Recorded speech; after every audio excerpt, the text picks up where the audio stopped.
Okay, now first of all, we'll start with the very basics of Python. Like I have told you yesterday, before starting with R programming, you have to be familiar with the basic data types and the data structures used in R. Okay, in the same way, before starting with Python, you have to be familiar with the main data types available in Python. Okay. So the basic data types available in Python are, first of all, it is numbers. Number include the integer number, the float number, decimal number, and the complex numbers. Okay. Then we have list.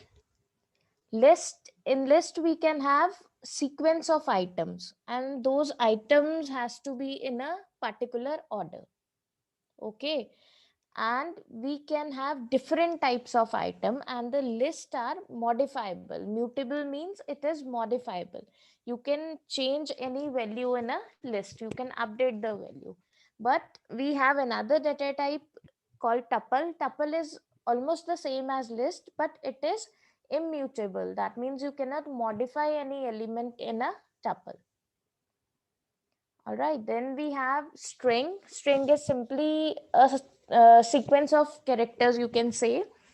And in case of Python, we can have multi-line string also. Okay, what was a string? Wait a minute, I'll share my Excel sheet once.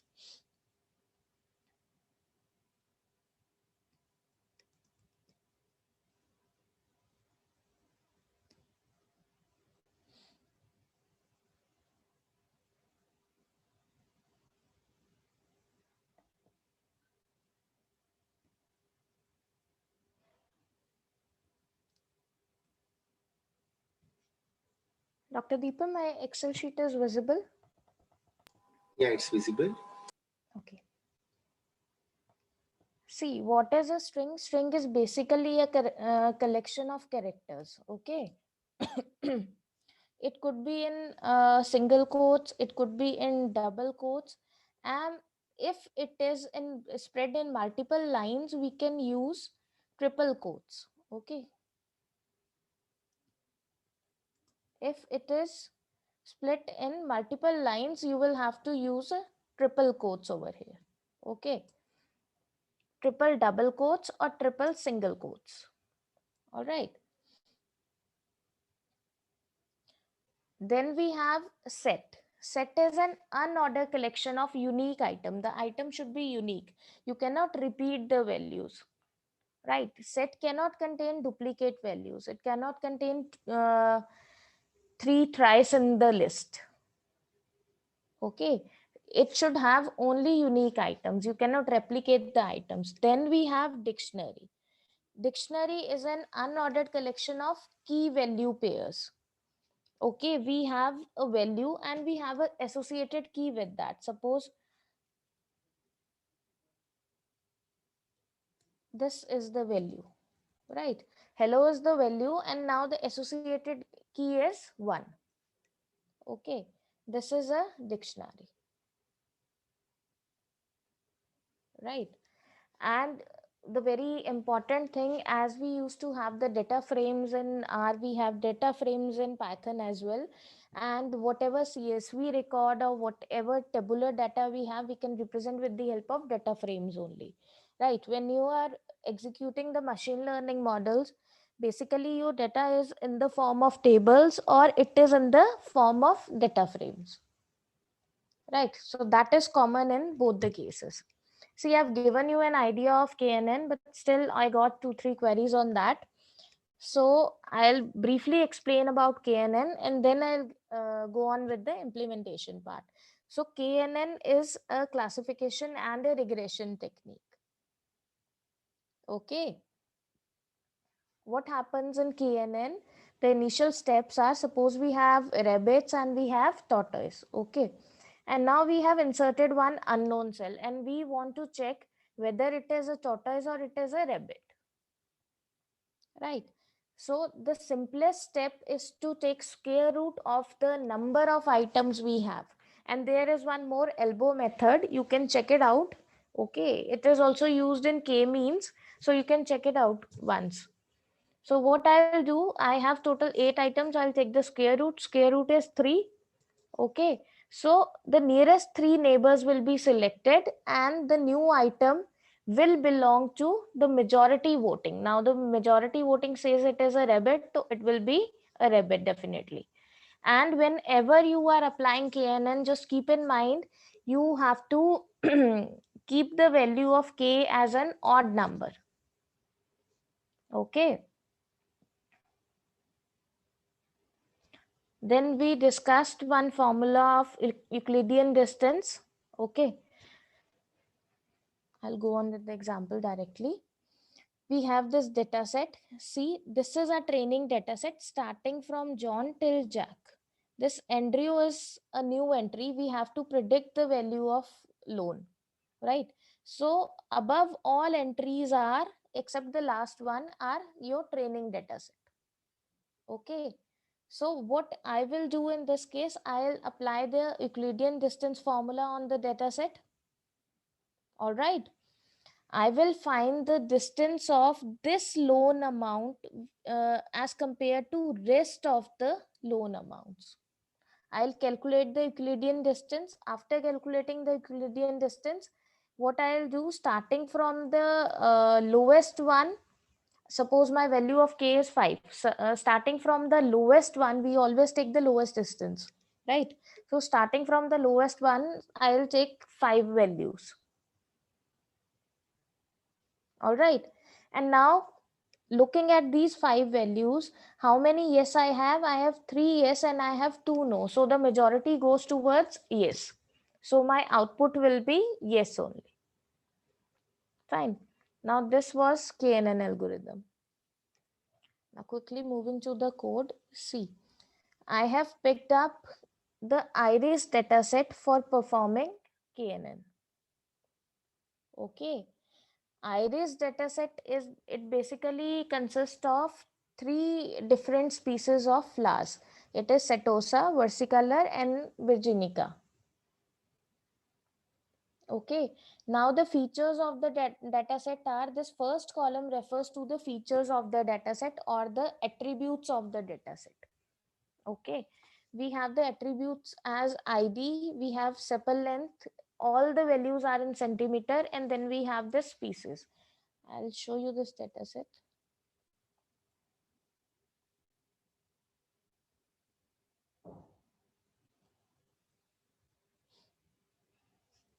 This dataset is available on the UCI repository also. This is the dataset.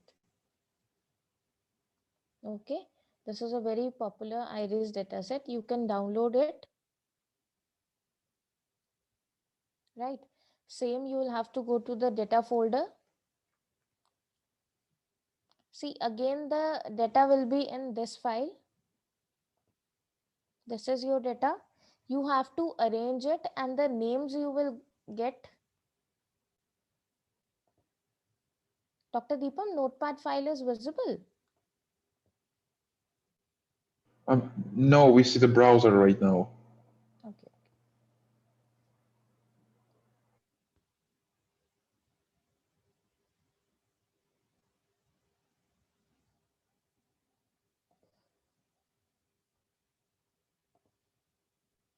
Okay. So this is our data set. Again, it is in this format only. We'll have to convert it to the required Excel format. Okay. And we'll get the names. We'll get the name of the feature or the attribute from the iris.names file. Okay. These are the attributes. See, we have sepal length, we have sepal width, petal width, and the class. All right, I have already converted it into Excel format.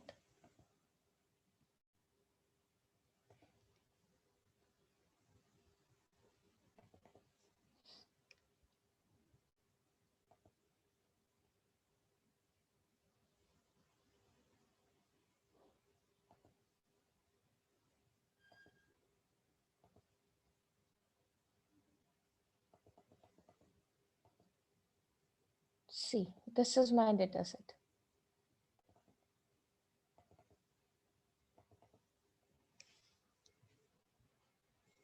Okay, this is a clean data set. There is no missing values in the data set. First of all, we have record for species Setosa, then we have record for versicolor, and then we have next record for Virginica. Okay, this is a clean data set, and we have 150 entries, 50 for all the 3 species. Okay, I hope you can convert it into Excel file. I'll just quickly tell you once more how to do it. We have the sepal length, okay, sepal width, petal length, petal width, right? We have the 4 attributes: sepal length, sepal width, petal length, and the petal width. Okay, and then in the last we have the class. All right, how will we convert the data? We have this comma separated values. Select all the values, copy them and paste it over here, right? Then go to data, text to column, select the appropriate separator, which is comma, and then click on finish. This is your data. Okay, and then you can save it as a CSV file.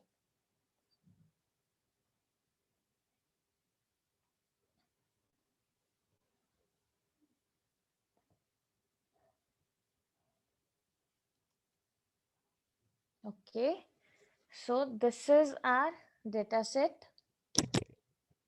I have added this ID also. I have added this ID because I just wanted to tell you that we can drop any particular column in case of Python also. If we want to consider few columns, in case of R, what we did, we wrote in the code, we required the first column, the second column, the fourth column, and the fifth column. But in case of Python, what we'll have to do, we'll have to upload the entire data set. Either you have to manually delete that column, or you have to use the drop option. I'll show you how. Okay, now see, I have ID, sepal length, sepal width, petal length, petal width, and the species. This is snapshot of my data set. See, now I'll directly come to the coding part. The very first thing is to upload the data set.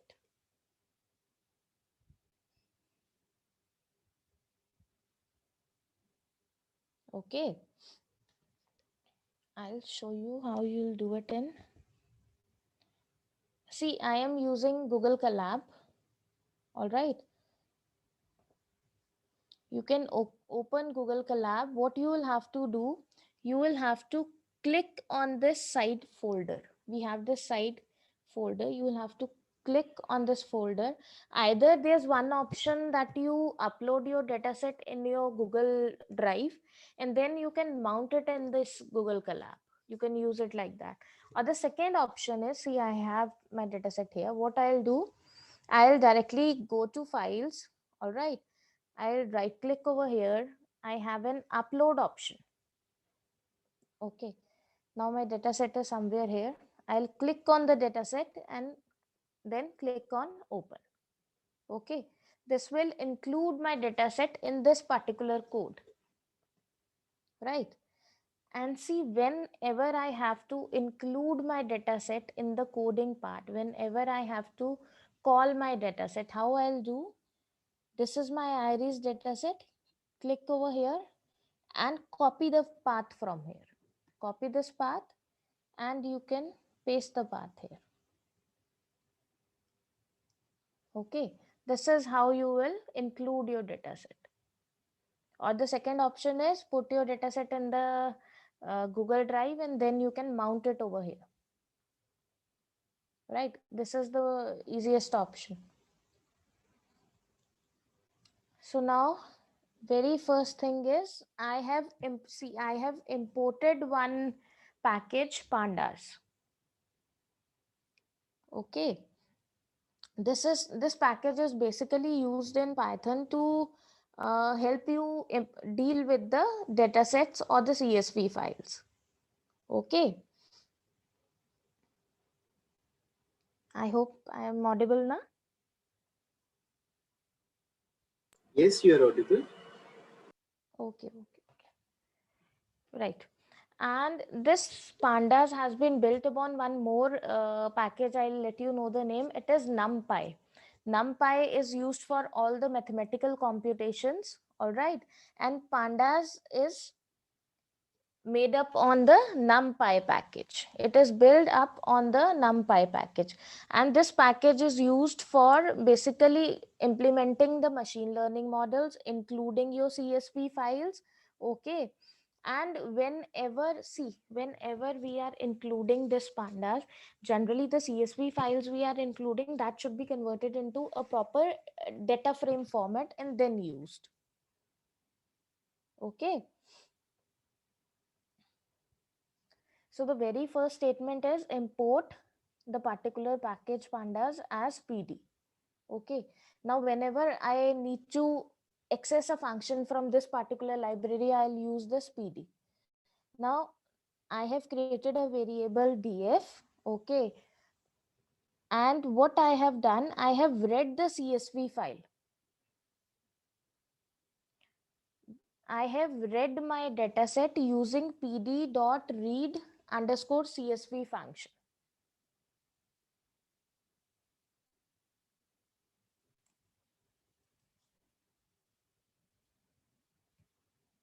Okay. See, in this very first statement, what I have done, I have imported pandas, I have read my CSV file, and the path I have already told you.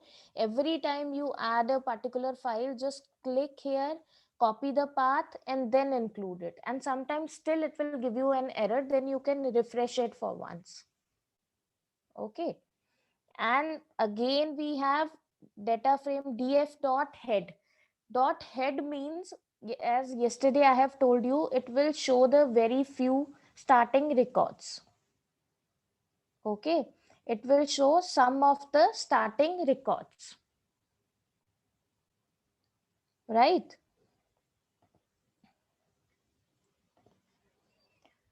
Then after this we have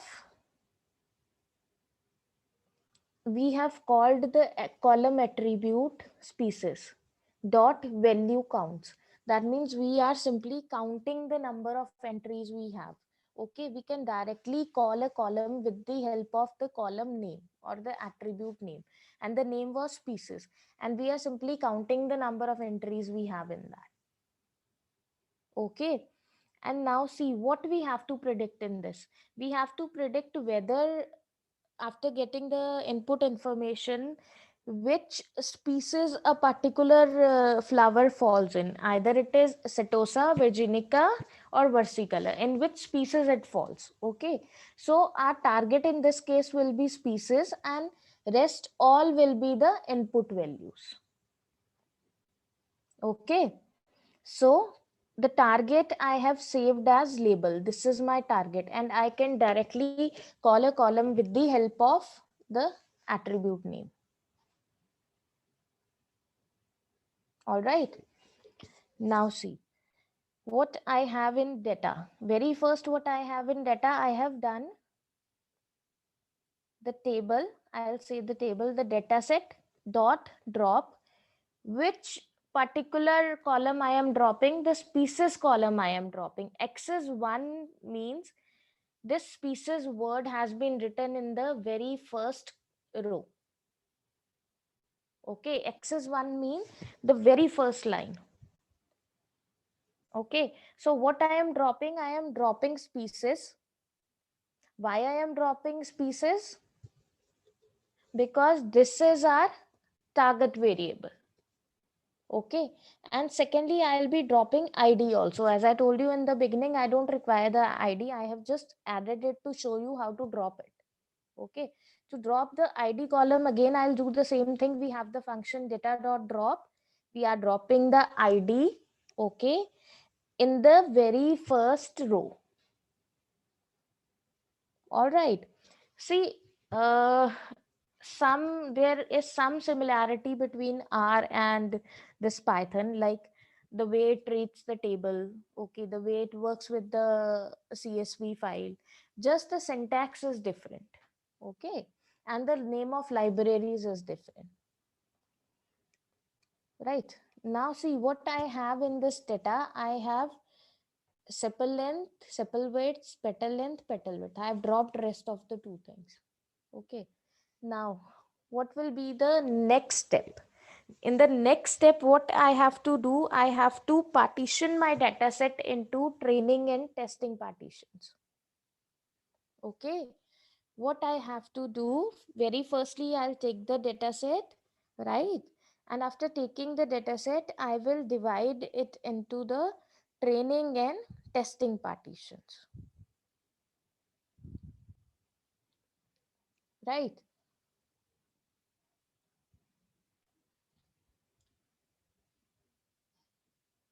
Okay, now I have this sklearn. Okay, from the sklearn in Python, sklearn is a library. Okay, from the sklearn library, okay, what I am doing, I am simply importing the function train test split. Okay, this is an inbuilt function which will divide my entire data set into training and testing. All right.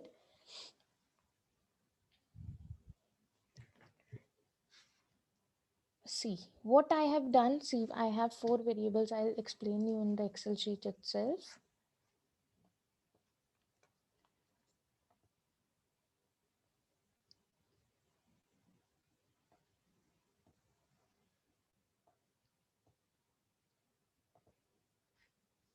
We have the data set. Okay. Now what I am doing, I am dividing this data set into training and I am dividing the rest of the data set into testing. Okay. Now I will have two things in training. See, when I have fetched the data variable, what I did, I removed the label. Okay. Now I have the X train data and now I also have the X test data. Right. Similarly, for the testing case, I have the Y train data and I have the Y test data. Okay. So when I'll implement my machine learning model, what I'll do for calculating the accuracy, I obviously have to compare the two things.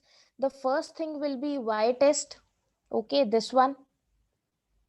Right. And the other attribute will be Y predicted attribute, which our machine learning model will provide us. Okay. So in this case, what I did, I was splitting my data set.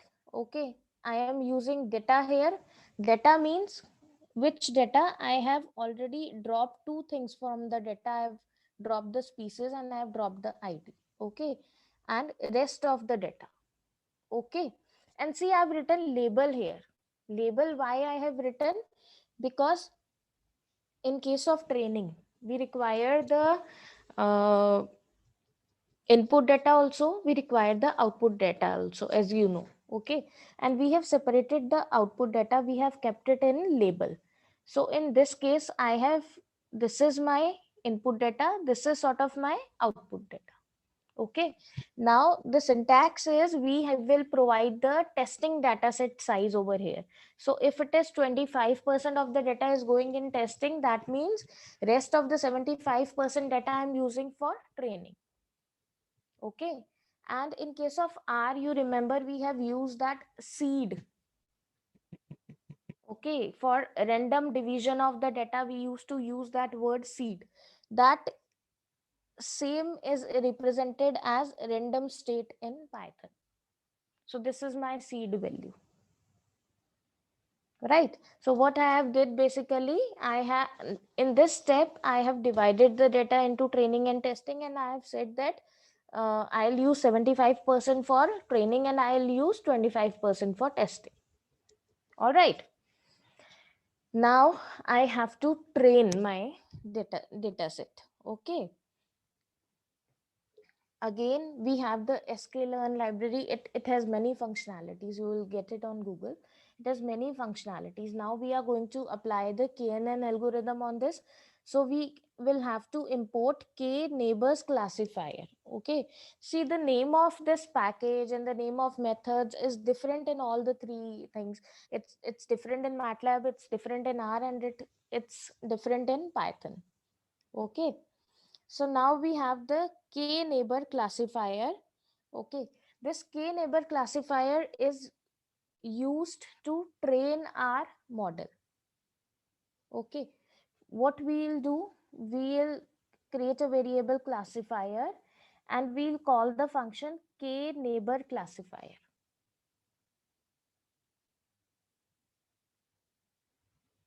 Right, and for training a classifier, we'll take the training data, the entire training data we'll take. Okay, we have X train and we have Y train, so we are taking entire training data for training the classifier. Once we have trained the classifier, that means we have constructed our machine learning model. The next step is prediction.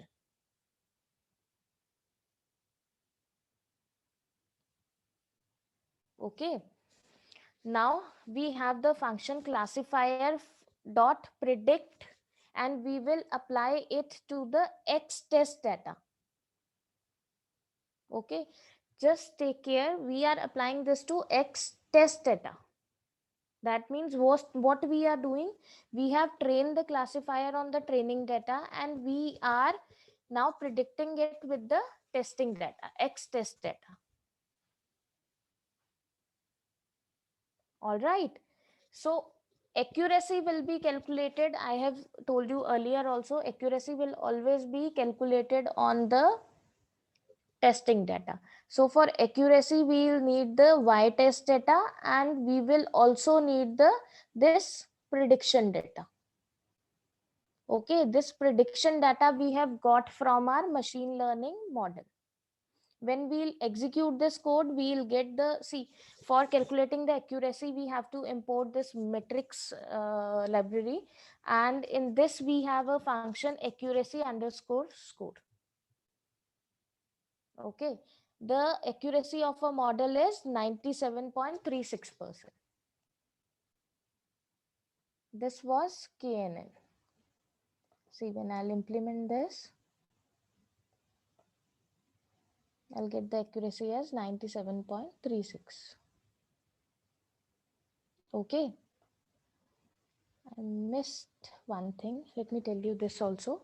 See, now we started with the package pandas. My screen is visible, Dr. Van? My code is visible, no? Yes, yes, it's visible. Okay. Okay. We have this pandas. Okay, we have imported it as PD. So when, see, basically in this step, what I have done, I have used this PD dot data frame, right? Whatever data we have, I have already discussed this yesterday also. It is in tabular form, it is in CSV form. So we require the data frame to process it. Okay. In this case, what I have done, I have written PD dot data frame. That means what has happened, I have created an empty data frame and now I am printing this empty data frame. It is executed the next thing also. Okay, see, I have this empty data frame now. All right. See, in the next code, what I am doing, I am using a variable f and I am assigning, well, this is a sort of tabular data only because I'm giving Alex 10, then Bob 20, multiple records I can enter. Okay, now I'll be saving this in a data frame. How I'll do it? PD.data frame, then this record has to be saved in data frame. And what will be the name of the columns? It will be name and ID. Now I am printing this PD, right?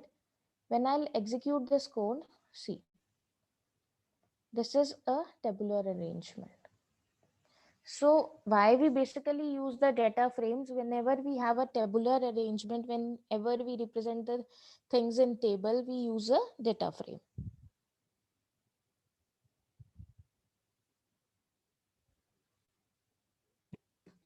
All right. So in this code also, what I have done, I'll repeat it once more. What I have done, I took this pandas library, okay, because I required to import my data as a CSV file. It is a tabular arrangement, and for a tabular arrangement we always need a data frame, okay. Then we'll open these files, we will upload the data. All right, once we have uploaded the data, how will we read that data? We'll provide the location of the data in read underscore CSV function. Okay. Then next step is, if you want to see the initial 5-6 records, what you will write? Data frame dot head. It was same in R also. Okay, see, I've got the initial records. All right. To see some of the initial records, I can see 5 records in case of Python, and in case of R, I used to see 6 records. Okay. See, you can print it step by step. I will print this value also, what it is doing.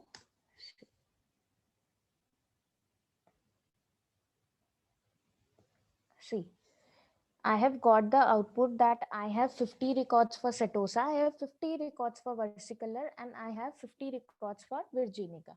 So it has counted all the records. Okay. And which records it has counted, I have told you earlier, I can directly call this with the help of the attribute name or the column name, because I was calling this value underscore count function with the help of this species name. So it will only pick up the entries in the that species column. Okay. Yesterday in R we have done the same thing. How we will come to know the categories, how we can categorize a particular column with the help of factors. All right, in R we have already done this. We can categorize, we can see what all bifurcations we have in the target with the help of factors attribute. Okay, and in this case we can do it with the help of column name dot value underscore counts function. Right. Now let me remove this print thing here.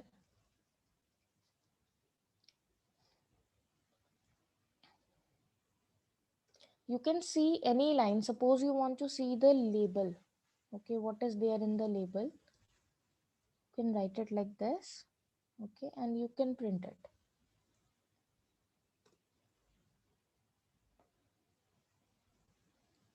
See,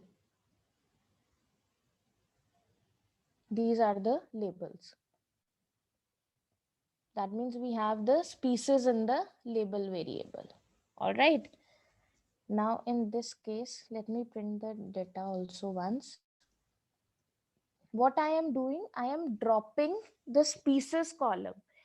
It is where is the species word mentioned? It is mentioned in axis 1. Okay, if I print this,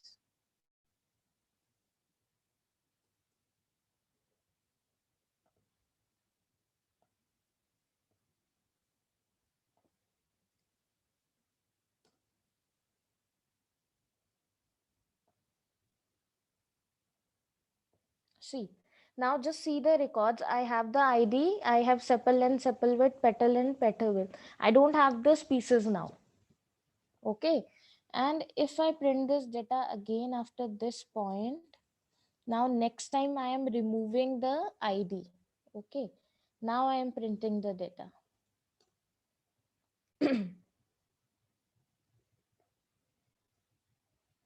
See, the ID field has also been dropped. Okay, so you can see the output line by line also in this case.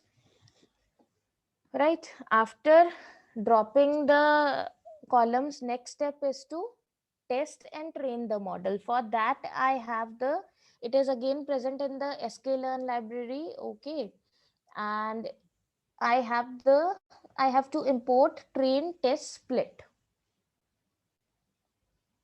Okay, I have to import train test split. Okay, train test split is also a function which is used to divide a dataset into training and testing.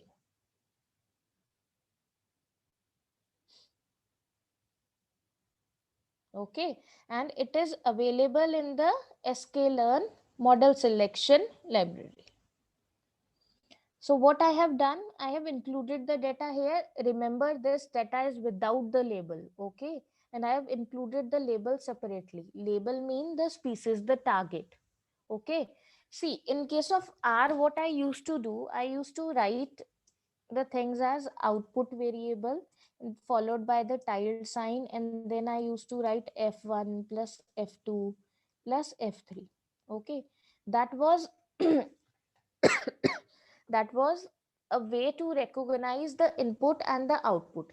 But in this case, what I'll have to do, I'll take the data, I'll separate the labeled it, I'll separate the labels from the data. Okay, and then I'll take the data separately and the label separately. So this is basically just different way of writing the things. Okay, and in this case, I'll mention, in R, I used to mention the training data set size. Suppose it is 70%, 75%. In this case, I'll have to mention the size of the testing data, which is 25%. This is my seed value. Okay, don't confuse this. This is my seed value. It could be anything, right? After we have divided the data, what will be the next step to train our model? For training the model, again we will go to sklearn. Because we are using KNN, we require sklearn.neighbors. You can just briefly check about sklearn, NumPy, Pandas. You can check about these three things in the very beginning. Okay.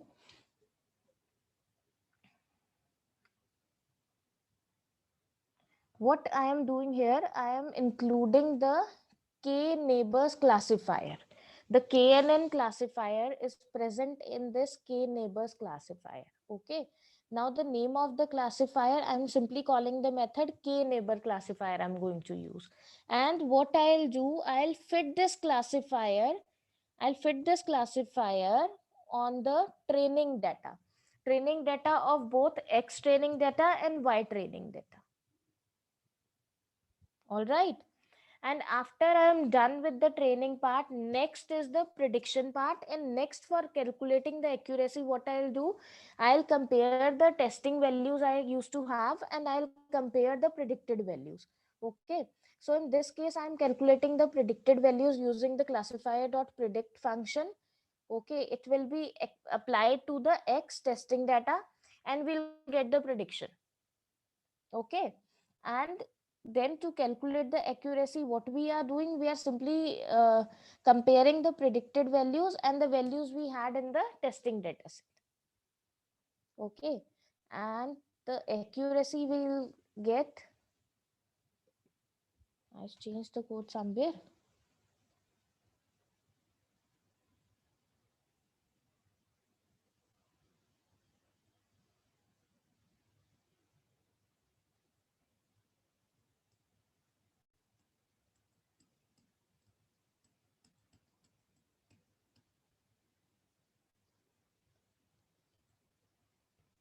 When I'll implement this, I got the accuracy of 0.97. You can convert it to percentage, it is 97.3% accuracy.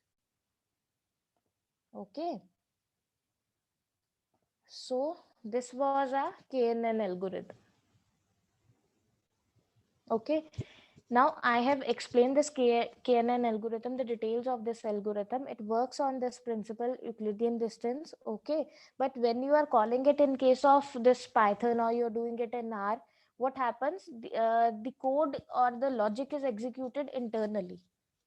You will simply give the model name and you will get the required output. So this is basically black box type of thing. That day Dr. Vishal also asked me that what is the novelty in this case. Okay, this is a black box type of thing.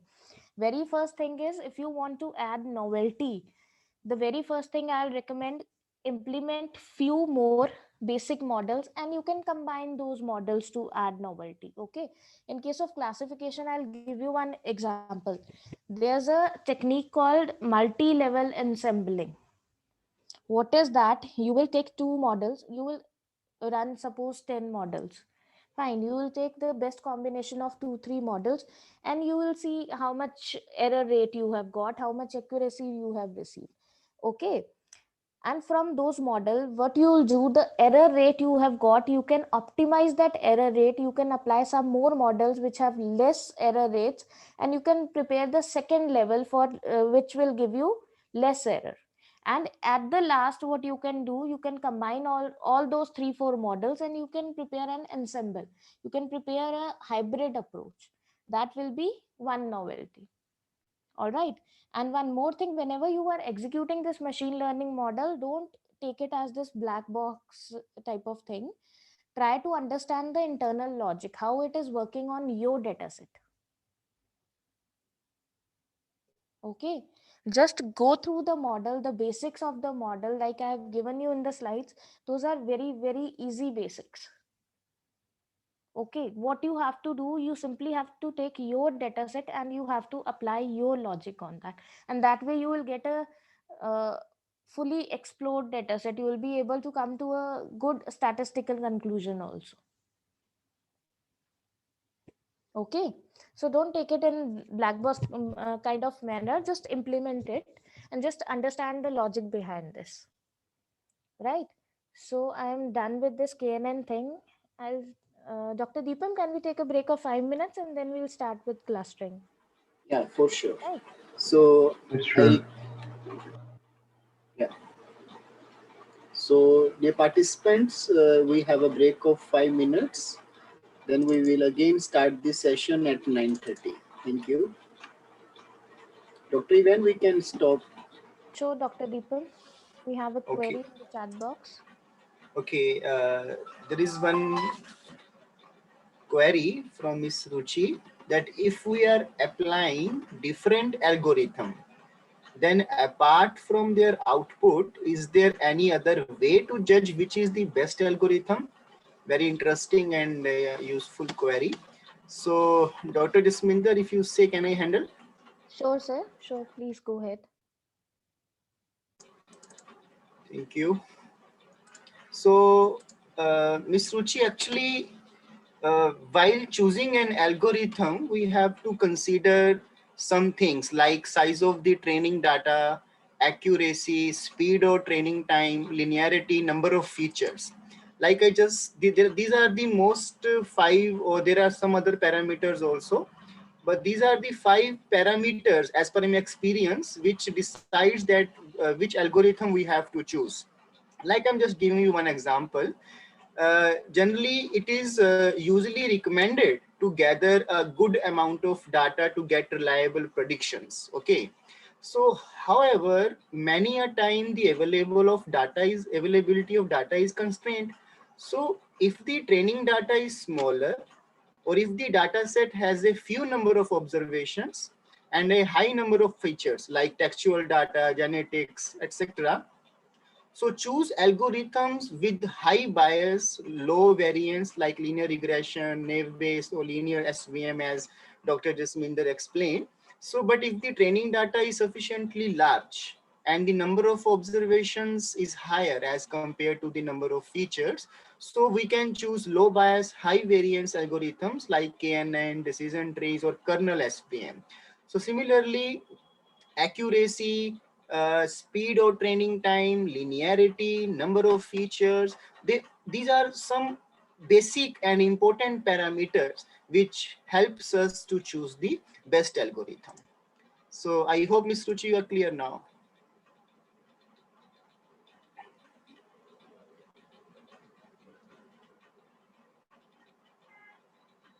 Okay, thank you. So Dr. Isminder, you please, you can continue, and I request Dr. Ivan to start the recording also. Actually, I already started it, so now we'll also have Okay, answers included. thank you, thank you. So Okay. Dr. Isminder, you please continue. Yeah, sure. Thank you, Dr. Deepam.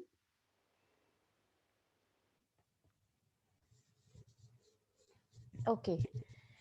Now I'll give you another example. I'll take an example of clustering because we have already covered the classification problem, the regression problem. So we are left with clustering thing. So I'll take up the clustering example today. Now, what is a cluster? Cluster is a collection of similar data objects. Okay. Basically, what is a cluster? It is a collection of similar data object. Okay. We have similar object, we can place them in the same cluster. We have dissimilar object, we will place it in different clusters. Okay. So grouping of data object is known as cluster analysis. Right. This is unsupervised classification. So obviously we don't have the label data. We don't have any predefined classes. All right. So what happens in clustering? Let me tell you one more thing. So whenever we are going ahead with the clustering, we have two things that in case of clustering, we have high intra-class similarity and low inter-class similarity. What is that? I'll show you. Okay, when we have two different clusters, okay, we try to maximize the distance between two different clusters and we try to minimize the distance in between the cluster. Okay, so I'll start with the similarity measure. What we have two objects, okay, we have two tuples and we have these values in the two tuples. Okay, now what will be the process? We have two distance measure. It is Euclidean distance, it is Manhattan. We have some more also. We'll take these two, Euclidean or Manhattan. I'll show you the example on the basis of Euclidean distance also. Right. See, now how I'll calculate the Euclidean distance. My values are 22. It will be 22 minus 20, 1 minus 0, 42 minus 36, 10 minus 8. Okay, these will be the values. Okay, and I'll take square of all these values. So my distance will come out to be 6.71. All right. And now what is the formula of Manhattan distance? I'll take all the values. Fine. I'll subtract them again and the positive values I'll take, and the distance will come out to be 11. In this case, the distance came out to be 6.71. In this case, the distance came out to be 11. Okay. So these are the two distance measures which we will be applying in case of clustering, right? So we have two things. We have two clustering methods, the partitioning and the hierarchical clustering method. Okay, in the partitioning method, what happens? We have a database of objects. Okay, and we have to create clusters or partitions out of it. Okay, one partition will represent one cluster. See, if we have n object, so the number of cluster will obviously be less than the total number of object. So if we take k for clusters and we take n for the entire data object, so the value of k should be always less than or equal to the number of objects. Okay, now we have two requirements in this case.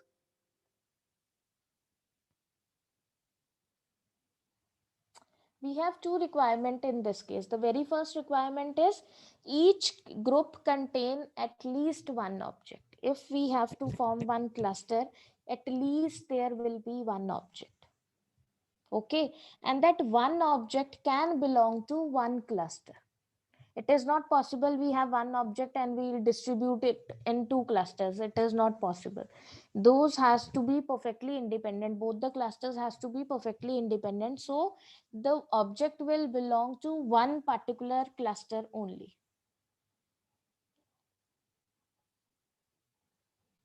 Okay. Directly come to the method. I'll directly come to k-means clustering. Now what happens in k-means clustering? We have an input parameter. Okay, and we create k number of clusters.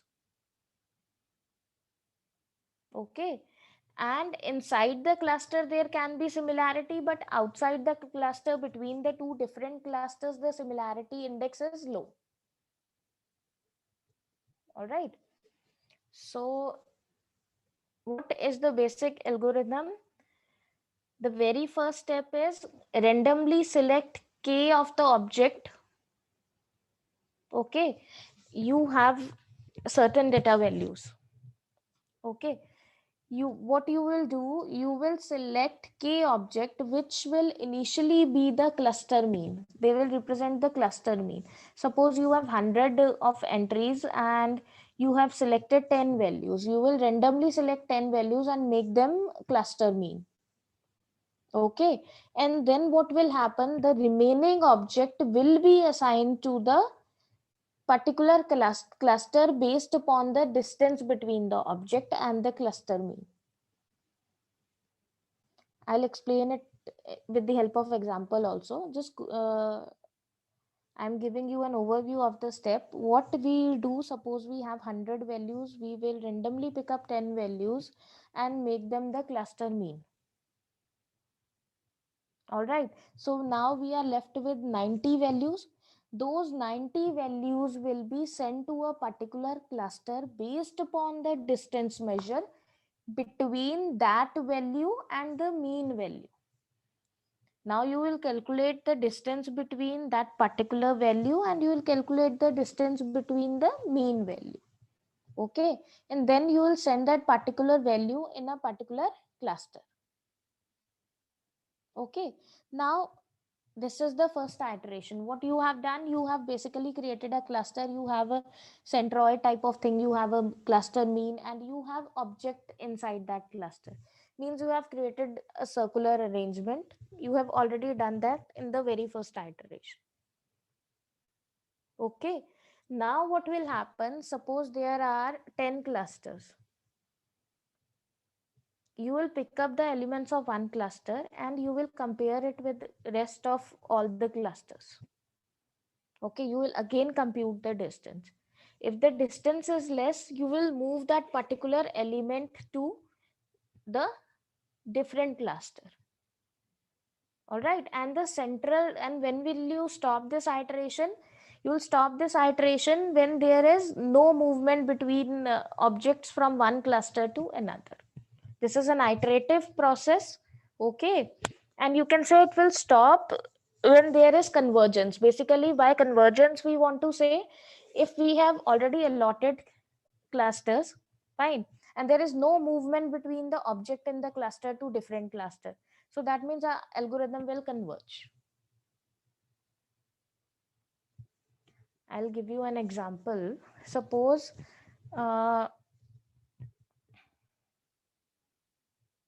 suppose we have new admissions. Okay, we have 20 new candidates. All right, and we have to give them the sections. We have section A, B, C, D and E. We have to provide the sections to all the candidates. So what will happen, first we will check the section A. Okay, if there are available seat, we'll put that candidate in section A. All right, if the seats are finished, we'll move to the next cluster. Okay, and now suppose if we have created these 5 section on the basis of percentage, the most intelligent candidate are in section A and the most dull candidate are in section E. So what we will do, if a candidate comes and he is the most intelligent candidate, we want to send him to section A, right? But it is not possible because section A is full. What we will do, we will send him to section B. Okay, later on if some candidate leaves that section A, or if that candidate doesn't performs good and that candidate is sent to some other section, we have a vacant seat in section A, we can upgrade the seat of section B to section A, right? So when all the candidate have entered the desired sections, when we have optimized that list, that from the candidate list we have all the intelligent people are in section A, that has been completely optimized when it has been done. Okay, that means your algorithm will converge, it will stop. That will be the stopping criteria. Okay, when the object has entered a particular optimized cluster and you calculate the distance from rest of the clusters, and you feel that for all the clusters the distance is very much greater, okay, then you will stop iterating in your algorithm. Okay, the iteration will only stop when you enter the desired cluster, and the desired cluster is selected based upon the distance measure. Okay, see, now we have three clusters. Okay, see, in this case we have points in the cluster and we have the cluster center marked with the star. Okay, now see, if you consider some of the yellow points, those are overlapping with the blue points. Fine. Now in any case, if the distance between the yellow point and the cluster head, cluster center of yellow point, okay, if this distance is greater than the distance between this yellow point on the circumference and the center of cluster 1, so what will happen, this yellow point will enter the cluster 1, okay, based upon the distance. Okay, that means the yellow point in cluster 2 must be far off from the central point of cluster 1 and the central point of cluster 3. Then only this is optimized k means. Otherwise, the algorithm will keep on iterating. Okay, till every point is in the desired cluster, the algorithm will keep on iterating. Right? This is another example based on width and height. We have categorized people. Okay, and this algorithm will keep on iterating till the desired object is in the desired cluster. Okay,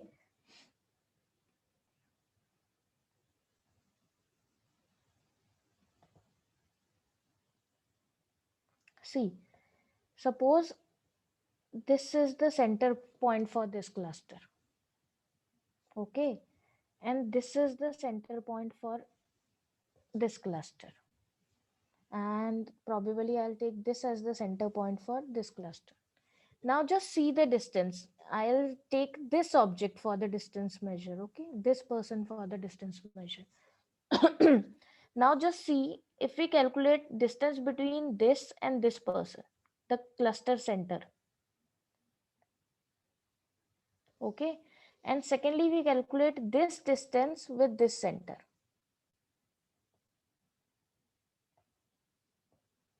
Okay, which distance is less? As you can see, which distance is less? This distance is less. Okay, and this distance is more. So where would this person stay? This person will stay in this second cluster only. Okay, now in the same way, if I consider the distance of this person from this person, and similarly I consider the distance of this person from this center, which is less? This is just for visualization purpose. Which one is less? Just have a look. This is less, this one is less, and this distance is more. So that means this person is on the optimized place. This person is in the optimized cluster. So our algorithm can stop. Okay. This I have told you just for one person. This we'll have to do for the entire objects in the dataset. Okay. We'll have to compare all the objects from the center. We'll have to compare him. We have to compare all these three people also. We'll have to compare all the people, all the objects involved in the data set, and we will see whether this person is in the optimum cluster or not. Okay, optimum cluster means if a person is in this particular cluster, his distance should be greater for this cluster as well as for this cluster. Okay, the distance between the object inside the cluster should be less. Just have a look at the distance between, wait a minute, just have a look at the distance between these two people. It is very less. But if you compare the distance between these people and this cluster, it is greater. So this is an optimized cluster.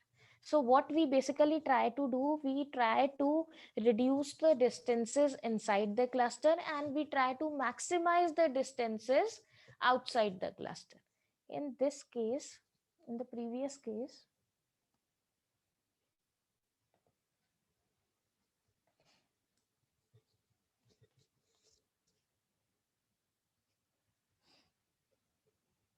just give me a minute.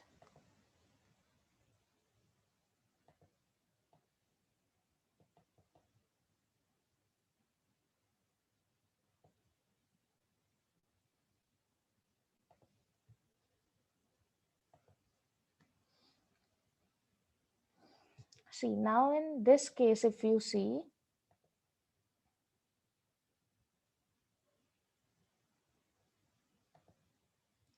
if I see the distance, if I consider,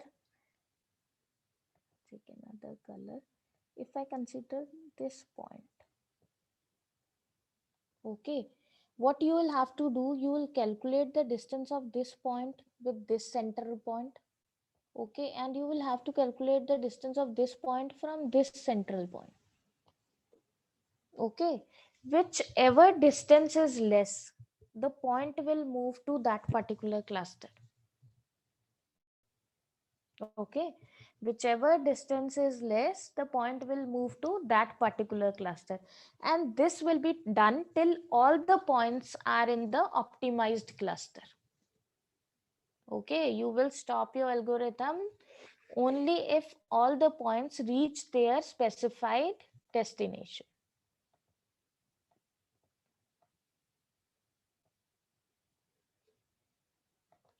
Right? So the main funda in this, what we have to do is, the main fundamental in this is, we will have to find the main task is to find the central locations. Okay, we'll find the central location. We will optimize all the points near that mean value or near that centroid. Okay. So K-means is a centroid based technique. Okay. See, now what we'll have as input in this, we will have K. K means how many number of clusters we want to prepare. See, if I go with the IRIS dataset, close the dataset, I think. If I go with the IRIS dataset, okay, how many classes we used to have? We are having 3 classes, Setosa, Versicolor and Virginica. So how many clusters we will require? We will require 3 clusters. We can merge some of the points in Setosa based upon their attributes. We can merge some in Versicolor and some of the points in Virginica. Okay. So what we need the number of clusters, how many clusters are required. Now that is again the value of K has to be just on your own. Now in this case, I know I have 3 categories, so I'll directly keep it as 3. Okay. And we will have a data set which will consist of n objects, and those n objects we need to send those n objects to the optimum clusters, right? And the method is, see, first of all, arbitrarily choose K object from D as the initial cluster center.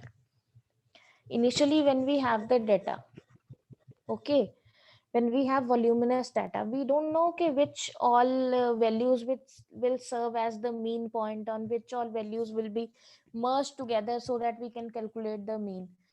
So what we'll do, we'll randomly pick up the values and make them the cluster center. Okay, once we have made them the cluster center, what we have to do, the rest of the objects, I'll take for example, I have 10 total.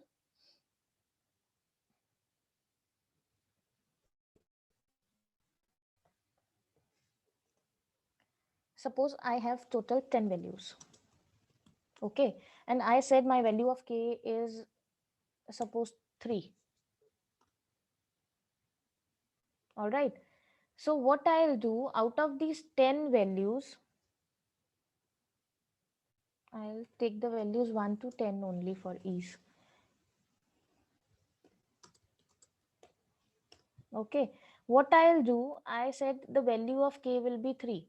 So I'll pick up any 3 values and make them the centroid. Any 3 values I'm going to pick. Okay, suppose I am taking the values 2, then I'm taking the value 6, then I'm taking the value 10, and I am making them the centroid. So what values I am left with? 1, 3, 4, 5, 7, 8, and 9. I'm left with these values.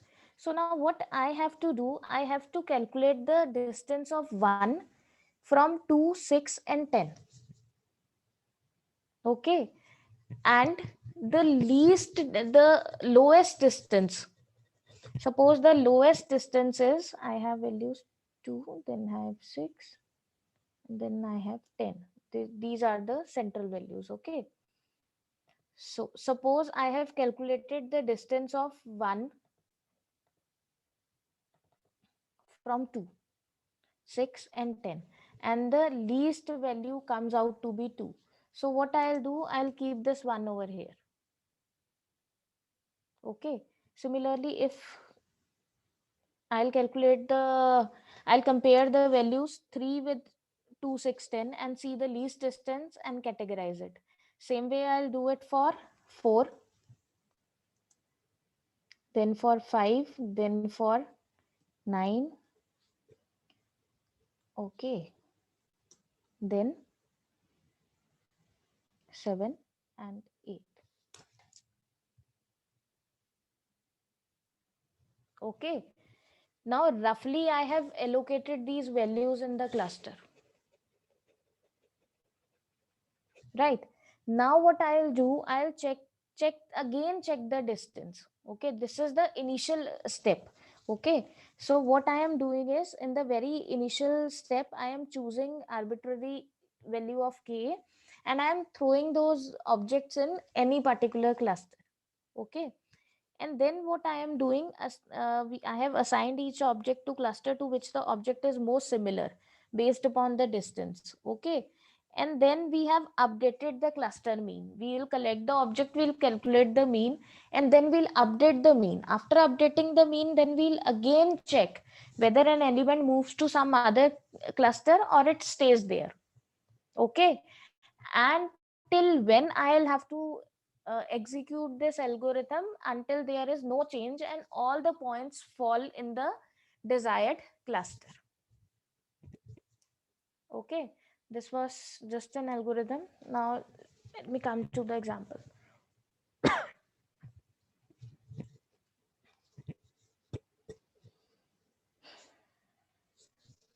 See, I have 4 data points: x1, x2, x3, x4. Okay, now initially I have mentioned the formula of Euclidean distance. By now you must be remembering also this formula. So what I have done, I have these 4 data points, and what I said in the very first step, randomly we'll pick up any 2 data points. Suppose we select x1 and x2. Okay, we say x1 and x2 are the cluster means. Okay, so when x1 and x2 are the means, we'll have to see in which place x3 will go and in which cluster x4 will go. We have two cluster. One cluster, the in charge of that cluster is the central point is x1. For the other cluster, the central point is x2. Now we'll have to see in which cluster x3 and x4 will go. Okay, we have x1 and x2 as the central point. Now x3 and x4 has to join in that cluster. Okay, see, x1, x2. I have marked cluster mean as star. Okay, now what I have to see? I have to see where will this x3 go, whether it will go in x1 or it will go in x2. So what I'll do, I'll calculate the Euclidean distance for x3 in case of x1 and in case of x2. Okay, now what will be the Euclidean distance for x3 comma x1? What will be the Euclidean distance in case of x3 comma x1? How I'll do it? I'll take this value 59 minus 64 square, 70 minus 60 square, and the distance come out to be 11.18. Okay, so in between x3 and x1 the distance is 11.18. Now in the same way I'll calculate for x3 and x2. Okay, I'm calculating the same thing for x3 and x2.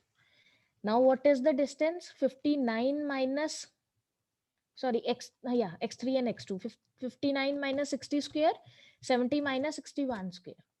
So it comes out to be 99.06.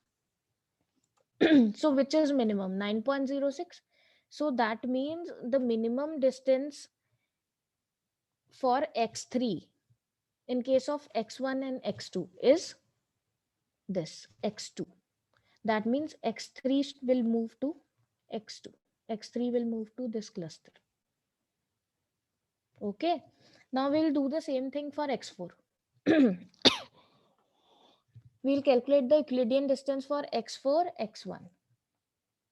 Okay, how we'll calculate? 68 minus 64 square, 71 minus 60 square, and we'll take the under root and it comes out to be 11.7. Same we'll do for x4 and x2, because those two are the means. We'll calculate the distance always from the mean value. Okay, so when we calculate the distance of x4 and x2, it comes out to be 12.81. So which one is the lower? This is lower, 11.7. So that means x4 will go to x1 cluster. Done?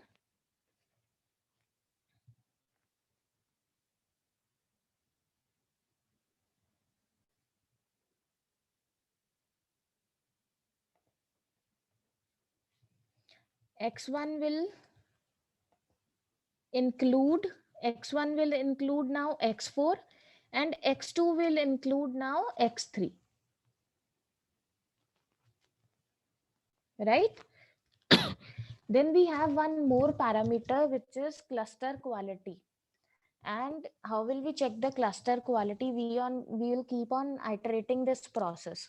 And what is basically cluster quality? Cluster quality should be like this value should be less for predicting the cluster quality. Okay, so how we will calculate this? Again, it will be x3 comma x2 square plus distance of x4 x1 square, and we have 290. Okay, why 4 and 1? Because they have been merged in a cluster. Why 3 and 2? Because they have been merged in another cluster. So this is the cluster quality. We have got the value 219. Okay, now let's come to the next slide. Now in the second iteration, the first iteration is done. Okay, now we'll come to the second iteration. Okay, in the second iteration, now what I'll do, we'll pick up the cluster x1. Okay, Which attribute was merged with x1? See, x4 was merged with x1. Okay, x4 was merged. So I'll again compute the mean. How I'll compute it? X4 and x1 are merged. Let me take out a pen also. See, x4 and x1 are merged, x3 and x2 are merged. Okay, how I'll compute the new mean? What I'll do is, for the cluster x1, these first two were the clusters, na? X1 and x2 were the cluster. For the cluster x1, what will be the new mean? It will be 64 plus 60 divided by 2. I mean this value plus this value divided by 2, and this value plus this value divided by 2. This will be the new mean. Okay, so in this case the new means come out to be 66 and 65.5. And similarly we will do for cluster 2. That means we have these two items in cluster 2. So what will be the mean? 60 plus 59 divided by 2, 61 plus 70 divided by 2, right? This will be the new mean. Okay, now we have the updated mean with us. All right.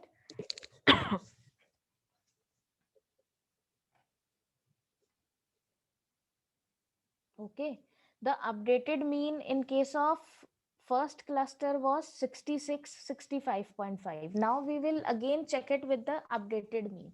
Okay, we'll take the value of x1. Okay, and sorry, we'll take the value of x1 and we'll check it with the new mean. Okay, it is 64, 66 minus, wait a minute. What we'll do, we'll take the value of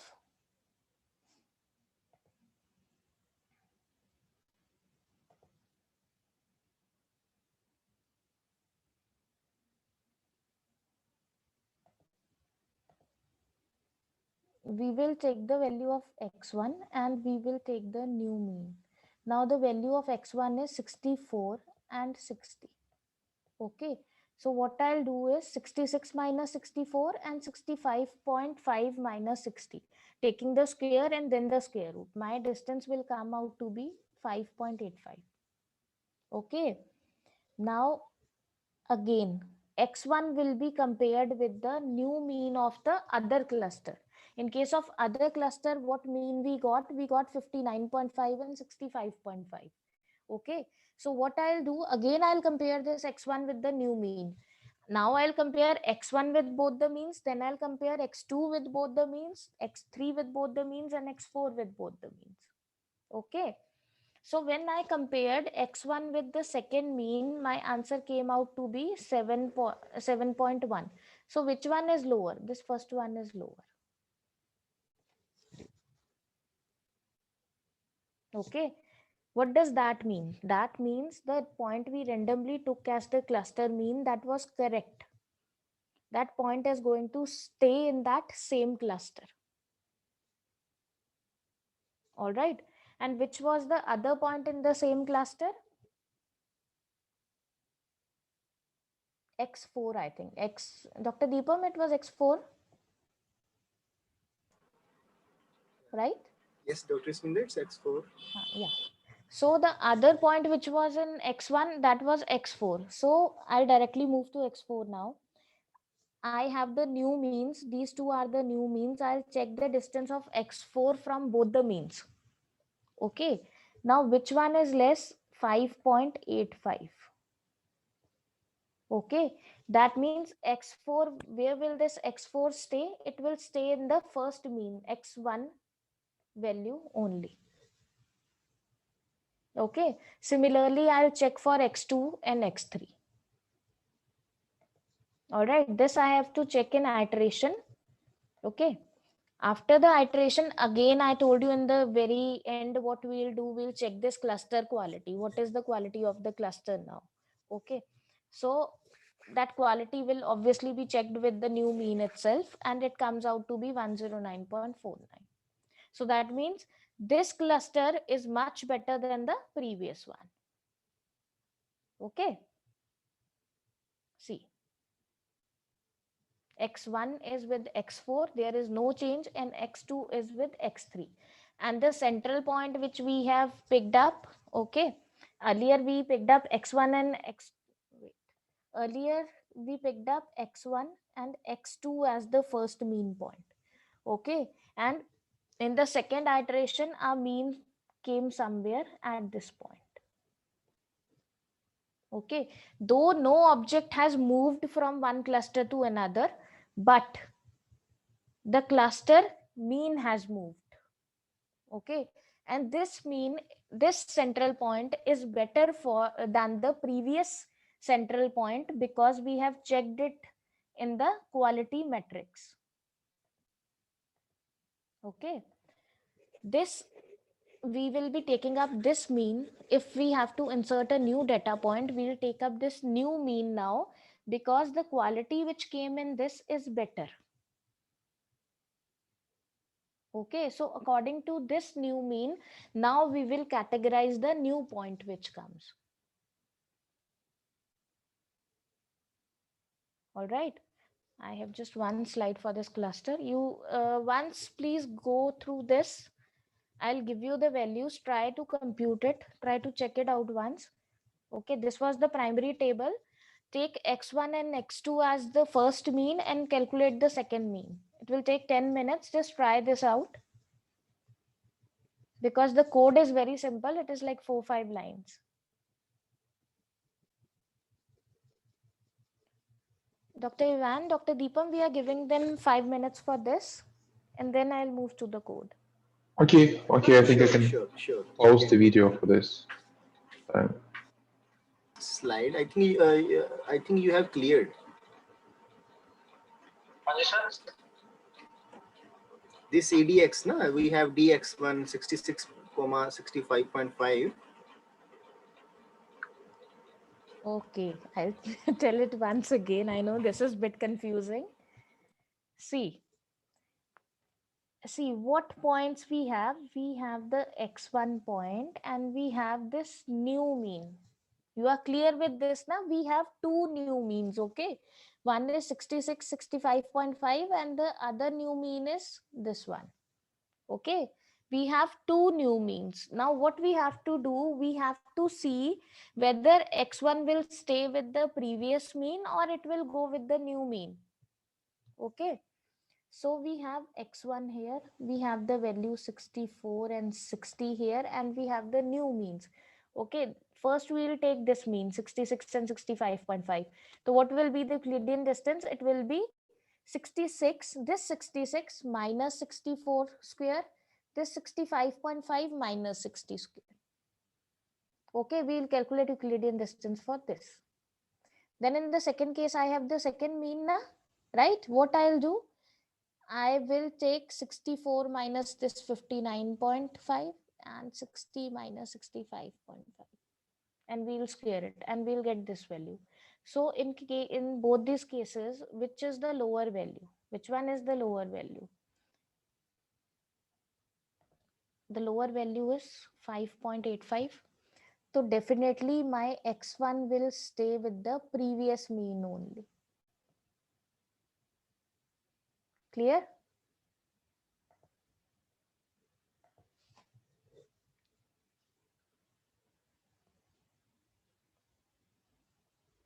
Done? Okay.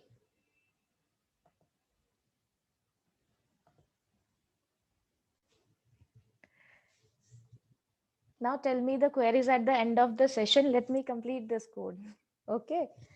This is a very simple code. Let me complete it. So where were we? Yeah. What we are going to do in this value count, as I have already told you, what we do is we count the number of entries in the species like we did in the factors with the R programming language. It will show us we have versicolor 50 records. We have rest of the two categories also, Setosa and Virginica, we have 50-50 records. So we have total 150 records. Okay. So it will print the factors. Again, see the target we have saved in label, okay, Now what we are doing in the next thing, we are dropping the target and then we are dropping the id is not required, so we are dropping it, and this we require just to cluster the things. Okay, now what we are doing, we are taking this k means classifier and we are telling this classifier that we need simply 3 clusters because we have 3 factors. Okay, this is not the rule that you have 3 factors and you will take 3 clusters. Maybe you can have 4 factors and you can take 7 clusters.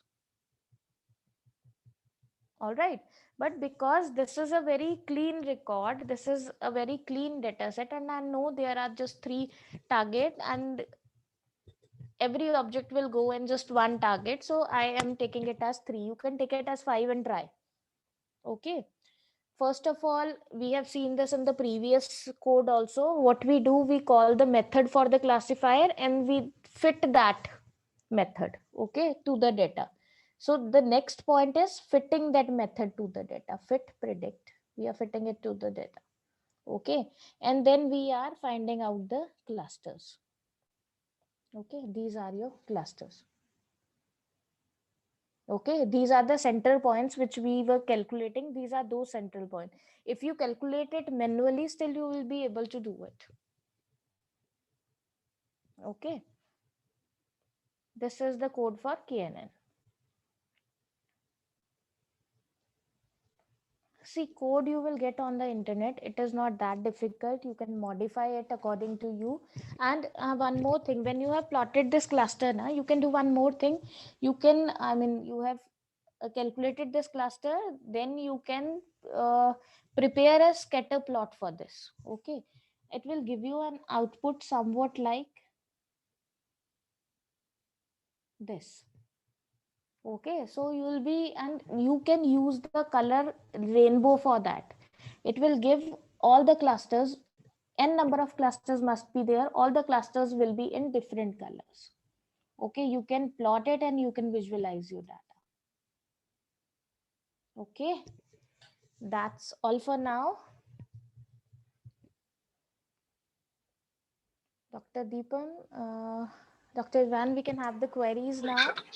Okay. All for now. Ankush, wait kar thank you, Dr. Disminder, for this very interesting and useful session. So I encourage the participants to please post your queries in the chat box because we have a final day today. If you have any type of queries regarding this course, 5 days course, and I also want to ask Dr. Ivan that because this is a final day, can we also ask the participants to share their experience for 1 or 2 minutes, please? Yes, yes, sure. So if they want to speak up, I think that I can just to promote them who will raise the hand to panelists. Okay. Dr. Ivan, So, I tried to complete the lecture half an hour before and I still concluded it at 10:30. yeah. Okay, So, and also we can also after the session we can send the survey to get data back. So if you're interested in this. yeah, so I request the participants that if you have any queries, you please post. Otherwise, we encourage you to please share your experience in 1 or 2 lines who are interested to share, because I hope you definitely like this 5 days course as organized by Dr. Ivan and Dr. Jasminder. So you please share.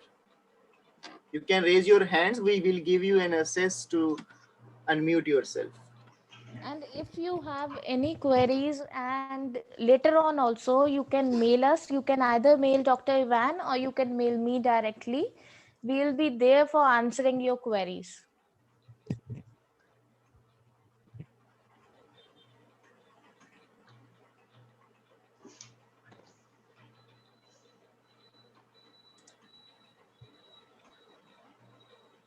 I would like to say something. Dr. Vishal Goyal is my mentor. He taught me in MTech, And thank you so much, sir. Your words really means a lot. Thank you so much.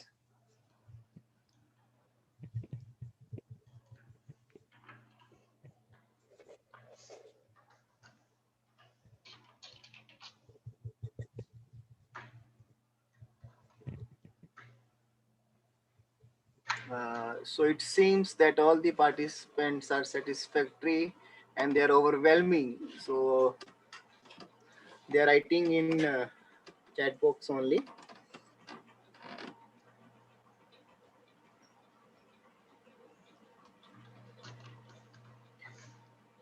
So I think,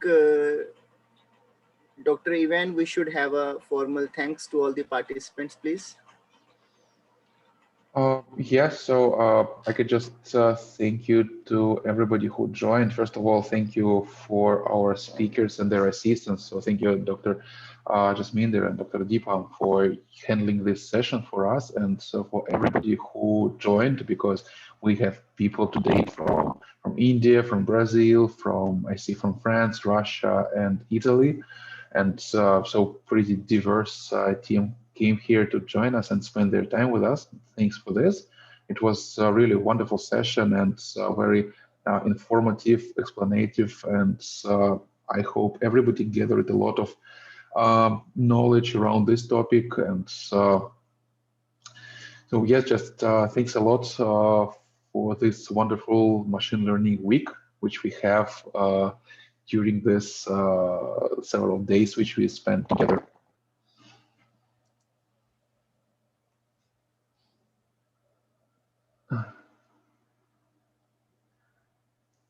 Okay, so if anybody wants to have anything to add to our session, please speak up and or post it in the chat so we can handle the chat for maybe a few more minutes just to give everybody an opportunity to share their thoughts and updates.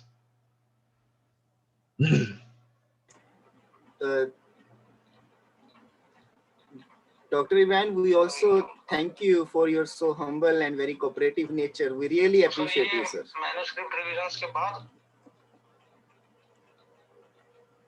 And Dr. Thank you so Ivan, we much. have disturbed you a lot in the morning. Early morning, I used to ping you aapke. Please switch on the session. Thank you so much for your cooperation. Yeah. And thank you for staying so late in your time zone with us. It's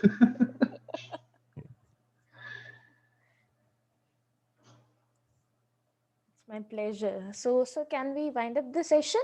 Yeah. Sure. Yes. Yeah, I think that's it for today. So again, thank you everybody, and hope to see you all again on other sessions of Open Dice, which the new items will be announced soon.